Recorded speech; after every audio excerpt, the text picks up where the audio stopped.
Steffanie Rivers, and I want justice. The police officers involved showed reckless disregard.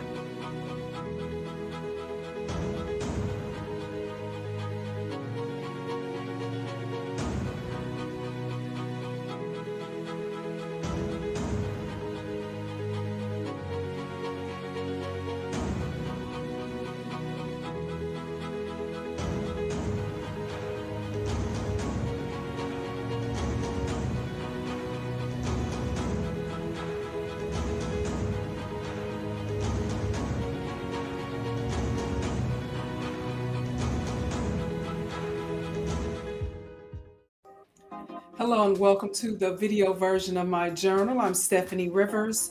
Come on into the conversation. You're watching my journal. You could be watching on YouTube or Facebook or LinkedIn or even Twitter. On whatever platform you're watching, I want to welcome you to the conversation. And if you are new to the conversation, be sure to like, share, and subscribe so that when I post new videos, you'll be the first to know. And I do want to thank my subscribers list. It is growing. So welcome again to the multicast. Now, the reputation across the country for cops being crooked as hell is growing, and it's they're getting a bigger reputation for acting like gangsters. It's getting so bad that departments, police departments, sheriff's departments, all different types of law enforcement agencies, they're having to offer signing bonuses to get applicants to sign up and to stay. In DC, in Seattle, in Portland, Oregon, in Fairfax, Virginia, and practically all over California, cop shops are offering as much as $20,000 signing bonuses. Some of them are offering $5,000 signing bonuses, $7,000, $10,000. As I've seen as much as $20,000 signing bonuses to get people to sign up to be law enforcement officers. In Phoenix, a suburb of Phoenix, the department raised the salary and signing bonuses to more than $125,000. Now, why do they have to dangle this much money in front of people like Pavlov's dog to get them interested? Well, it's because because people who might have thought about going into law enforcement are affected by seeing the videos of cops using unjustified deadly force against mostly Black and brown people. They know the shit ain't right, and they don't want to be targets because of their affiliation. They don't want to be associated with crooked ass cop behavior. And that's just the truth of it all. Even if you are a good cop, you probably become so conflicted about what you have to deal with on a day-to-day basis, worrying about who are you in the vehicle with, who's got your back and who doesn't have your back based on your stance, who the bad guy is, who the good people are. You end up dying of stress or dying of suicide. We've seen a lot of different police officers, law enforcement officers who commit suicide because they are so conflicted, or they end up trying to kill other people because of what was done to them. It's a new year, but it's the same old shit basically when it comes to unjustified deadly force by bully, liar, killer cops. So every time a law enforcement officer uses unjustified deadly force against an unarmed person, we hope that that incident is the incident that causes a change. But deep down, we know that it's going to happen again. It's just a matter of time. Now, why is that? Well, here's the number one reason. The number one reason unjustified deadly force continues to happen is because 95% of law enforcement officers are not held accountable when they exhibit that type of behavior. Most often, internal investigations side with the crooked cops. And if they do get fired, then they just go up the street and get rehired at another LEO agency that didn't bother to do a background check. They didn't even bother to do a simple internet search to pull up the person's name that would have shown that these people that you are about to hire they're bringing baggage with them, unnecessary baggage, and how they treat people is not a person who should be in charge of with a badge and a gun. And basically, that's what's going on. Now, all the videos recorded by everybody on the street and even the cop cam videos show police brutality, unjustified shootings, tasing people already on the ground and some of them in handcuffs, and even shows modern day lynchings. And yes, I'm talking about George Floyd.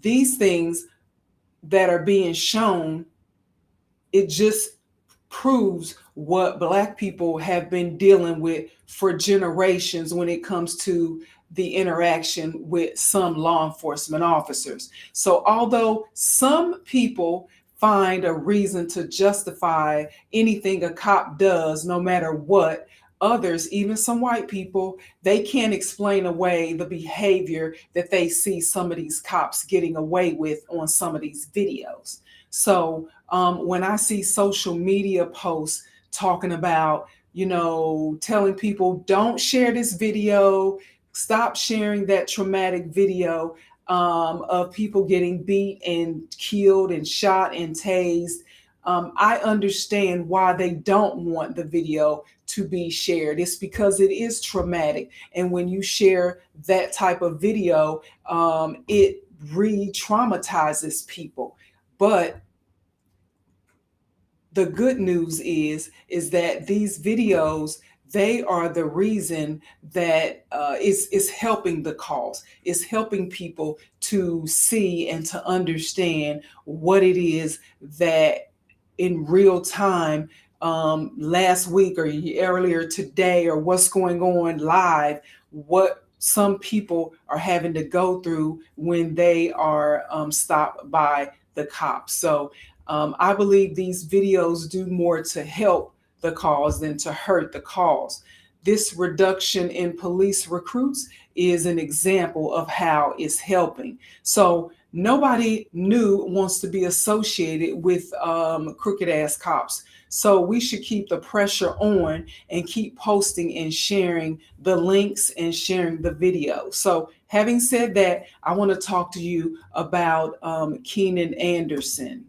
And here's a picture of Keenan Anderson. He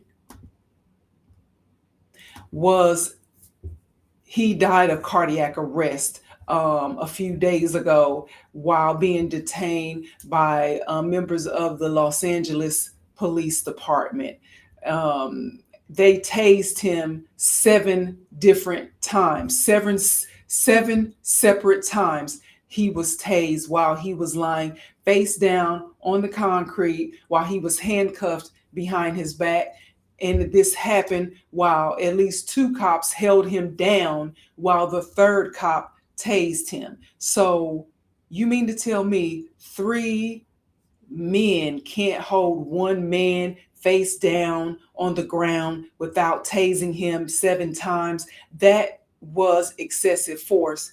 And the police chief in Los Angeles, said, "Oh, I'm disturbed by the video and I don't understand why they had to do that." And quite frankly, I'm tired of people saying they're disturbed. They keep using this, "Oh, I'm just so disturbed." Okay, quit being disturbed and do something about it. These are people that are supposed to be under your charge, but they're acting like as if the way you let them act. Just like when kids act out, we look at the parents because kids will do what the parents allow them to do. These police officers in your department are doing what is allowed for them to do. So if you haven't already, be sure to like, share, and subscribe so that when I post new videos, you'll be the first to know. Now, news reports said that Keenan Anderson, who also happens to be the cousin of Patrisse Cullors, who is one of the founders of the Black Lives Matters movement,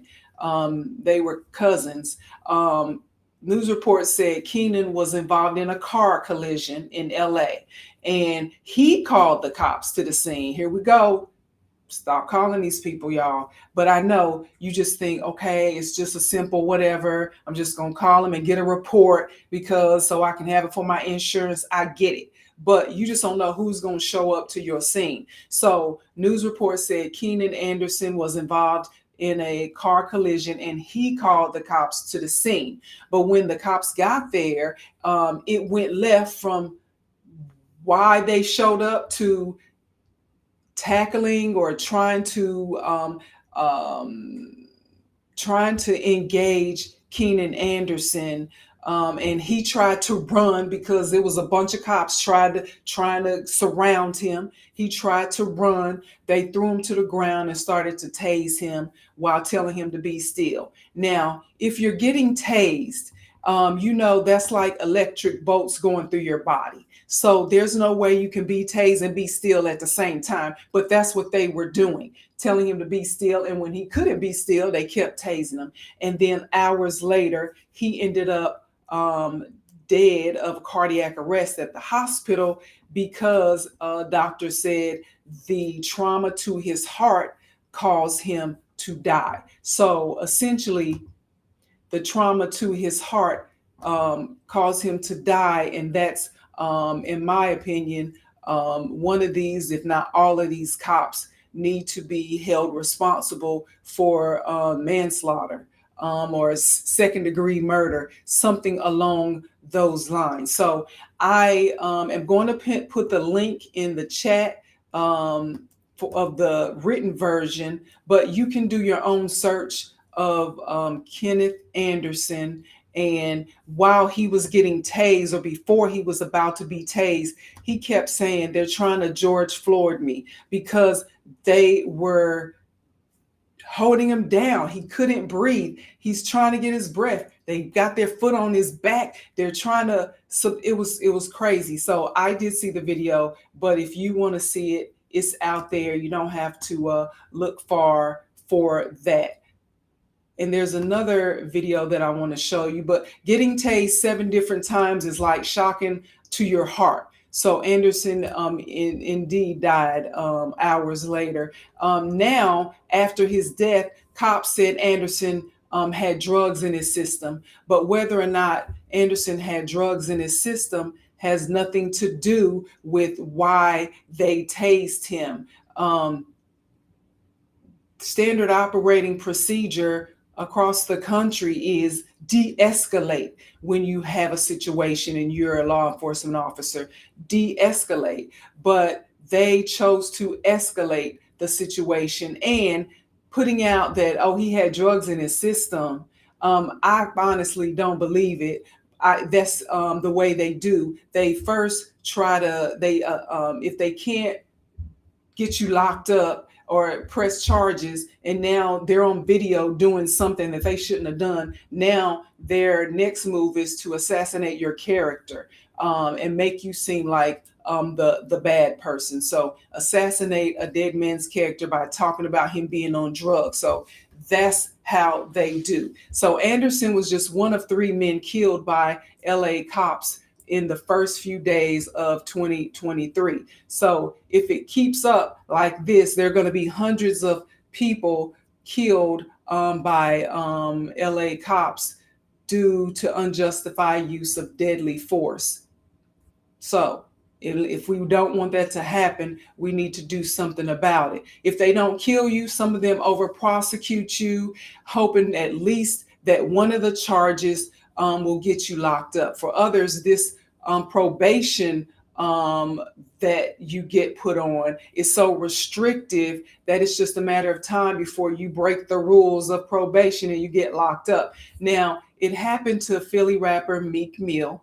Remember the cops, a crooked cop. It was a documentary that came out and it showed the cop who ended up being at the scene where they charged Meek Mill with some charges. That person, at least one of them, was crooked as hell from the beginning, was known for planting guns and planting charges and just doing all kind of stuff.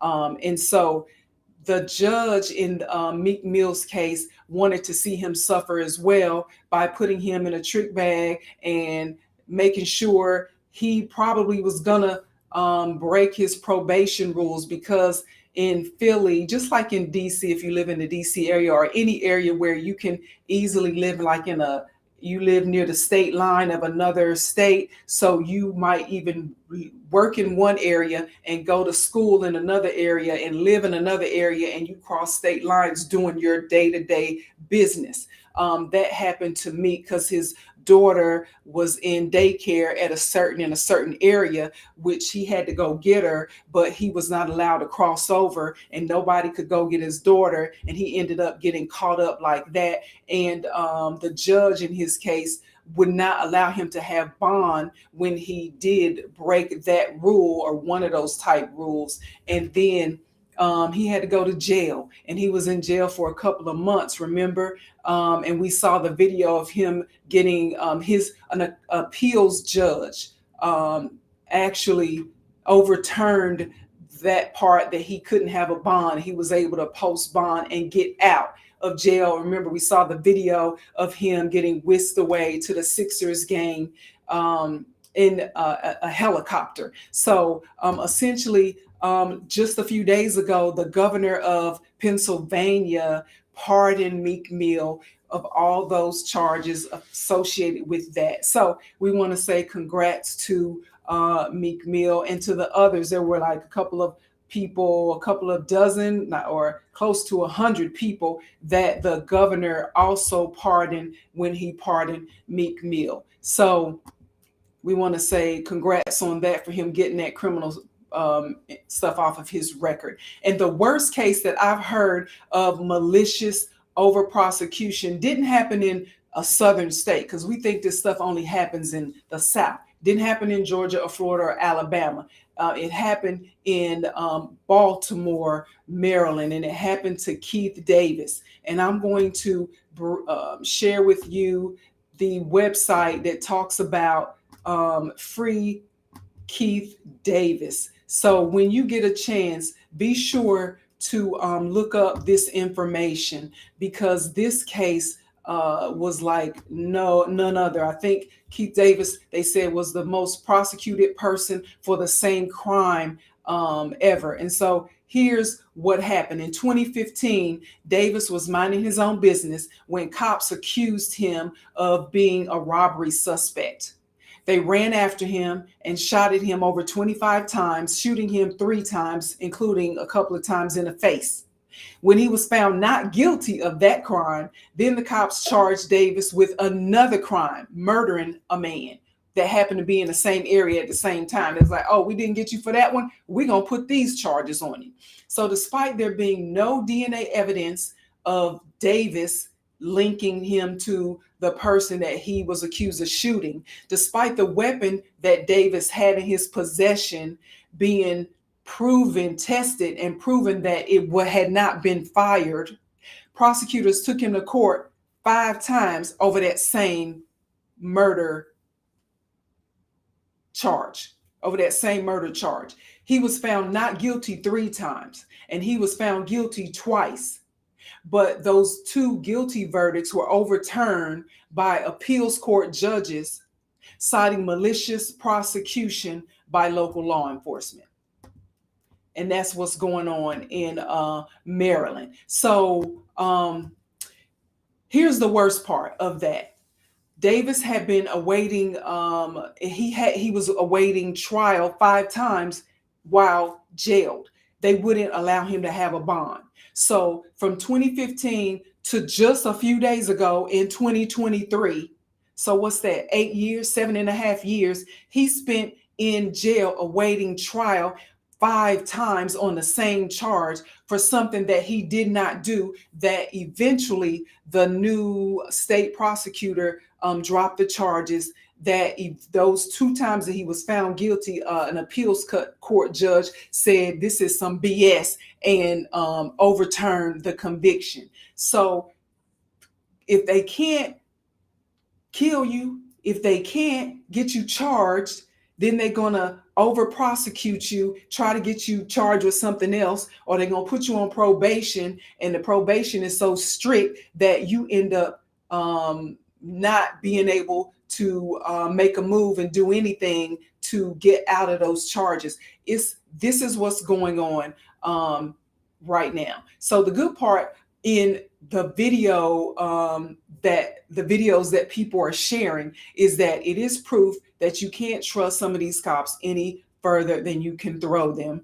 And the bad news is that the good people who are avoiding being a part of a police force, like avoiding it like the plague, essentially, even when you dangle money in front of them on a stick, they avoid it. The bad part is that leaves these crooked ass cops to run run amok, as and be the representative of what law enforcement is all about. And that's the bad part. So even if they run it into the ground, this is what's going on. So I don't know an answer for all of that, but I will tell you this: we need to do our part, and our part is to keep sharing these videos to let people know what's going on, so we can see these crooked ass cops' faces, and we can start from there, go from there. And somebody brought up something that I thought was good, and that was, until you start taking